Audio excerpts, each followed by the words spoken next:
is Randy and Vlog ដំរីក៏អូនគូពេកបងគ្មានលទ្ធភាពទេថ្លៃមានត្រឹមចិត្តអ្នកក្តីគ្មានអ្វីប្រឆាំងនឹងគេសម័យនេះគេចាយលុយមិនមែន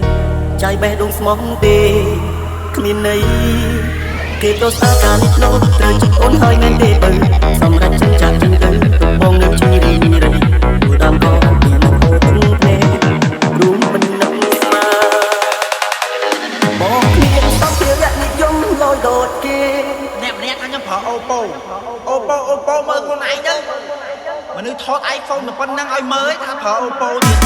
បងគ្មានសំភារៈនិយមលយដូតគេទើបមាន